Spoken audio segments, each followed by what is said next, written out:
Hi, Dr. Lindsey here. In this video I'm going to explain to you why we are so uptight about post-operative cleaning. Back in about 2009, I had this patient come in who was a class 5 hair loss,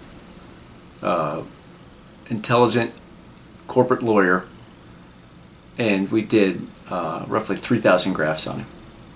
And I gave him our usual post-op instructions at that time about how to wash, and I'd experienced over the years people followed those with varying degrees of consistency. And I really didn't know what to do about it. So he comes back at day 6 looking like this. And if you look carefully, you can easily see discrete channels or rivers of hairless skin.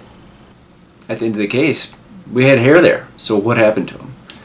And so what I realized was that after any wound, think back to when you skinned your knees when you were a kid, your body bleeds, and then it also oozes out plasma and fibrinous exudate, which is just, a kind of lightly orange tinged weepy fluids. And some people ooze for a long time, and it may be related to blood thinners or their inherent ability to clot. And some people don't ooze a whole lot from wounds. But after a hair transplant, we've made 3,000 holes in somebody's head. You definitely have some continued oozing, not only from the hole, the recipient hole, but also from the graft that you put in. Because remember, we leave it up just a little bit as it'll sink down. And so there's some fluid that comes out over the first day. And what I think happened in him and in a fair amount of people is that oozy serosanguinous fluid then coalesces into almost like a cellophane sheet of stuff, and it adheres to all the hairs and to the scalp.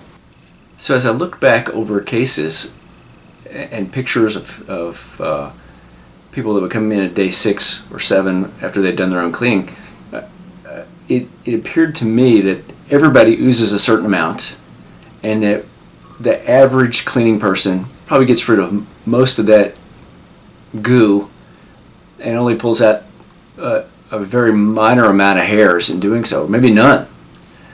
But in some people, the goo becomes so thickly attached to each hair that when you start to wash it off, that it pulls hairs out with the roots, and then you wind up with these channels of no hair. And we can't have that. I mean, people are paying for results, and although we put the hair in, nobody's going to believe that we did a good job if there's these rivers. And so the onus is on the doctor and his team to make sure that the patients follow good enough instructions that they're most likely going to grow well, from the hair transplant we did. Our job doesn't end the moment the check hits the bank and the last graft goes in.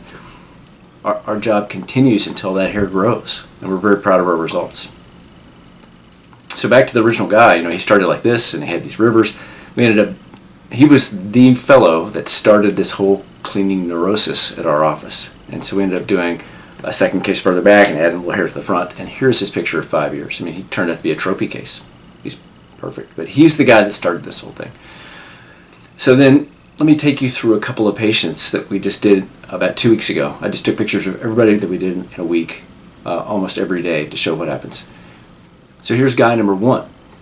He's a fellow about my age. We did his first case 4 or 5 years ago, and he did really well.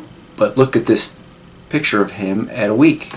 I mean, it's crust everywhere, and he lives close by. And I look back at his chart. He refused to come in to get the cleaning, and he just thought he could do it on his own. And I remember fussing at him a bit and wrote on his chart, "Poor cleaning." He nevertheless turned out really good. I didn't see him again for about 5 years, and this is him at 5 years, just before and after. So he turned out well, but it could have been better, I think. And so he flew up from somewhere in Texas to get his second case done, And I said, listen, man, you got to stay the whole week and you're going to come every day. And here's one day out, and you can see it's pretty crusty. I mean, this dude just is, he oozes more than the other guys that I'm going to show you in this video. And he followed the pre-op instructions to the T. I think he just tends to ooze more from wounds than the average guy does. And you wouldn't know this unless you've kind of made this your obsession in your office to try to keep people from having a crusty, because we were on him the whole week to come in, and here he is at the second day, third day. Now his crusts are significantly better, and the 6 days looks pretty normal. And I suspect he'll turn out really well. He's back in Texas, and I'm not sure we'll ever see him again. Hopefully he'll come through there and we can take a picture. But this is a guy that's pretty crusty, and only by staying really right on top of it are we likely to get him the best result possible. All right, here's the next guy. He's a guy from North Carolina. We did 2,500 grafts on him. And here he is on the first day post-op, and the second day, and the third day. And it's clean. It's super clean. I mean, he almost doesn't need any cleaning at all. But he stayed at a hotel nearby, and we saw him every day for a week and cleaned his head. But you just don't know whether the average person's going to be this dude or the first guy. Here's a third guy that's similar. Here he is the first day post-op, not much crusting. And here he is the 6th day, still clean. Here's the next fellow. We did his crown, and he's a doctor from North Carolina. And here he is on the first day. The second day, he's a little bit crusty, so we cleaned him really well. And the third day we cleaned him again. And then he went home with his wife, who's also a doctor. He's in another recent video of ours. And he sent me pictures on day 6, and he cleaned very well. But he was closer to the first guy. It was really important for him to get clean the first couple of days, to get that initial crust off. You know, after a couple of days, those tissues don't ooze anymore. Everything's in place. But clearly the first guy was going to ooze for several days, and the second guy probably didn't ooze at all. Here's another fellow, about 2,500 grafts up front. On the day 1, 2, he pulled out a hair. And that little spot is on the left side. And we cleaned him, and then here he is on day 4, and here he is on day 6. Again, much cleaner, but again, he pulled out a hair, probably scratched it in the middle of the night and pulled out a hair, and that little bit of ooze probably would have stuck to a few other hairs and maybe pulled those out. In fact, the fellow we did last week from out of town, you know, all you have to do is don't touch it for, you know, don't bang your head for a week. And his wife called me on Friday afternoon. He had decided to help her unload the car and banged his head on the car door, and probably pulled out 15 or 20 grafts. Really, this is a big investment in time, effort, money, and follicles. Just take it easy for a week and follow the instructions if you're doing the case here. Here's another one from the same week. 3,000 grafts on day 1, 2, 3, 4, and 6.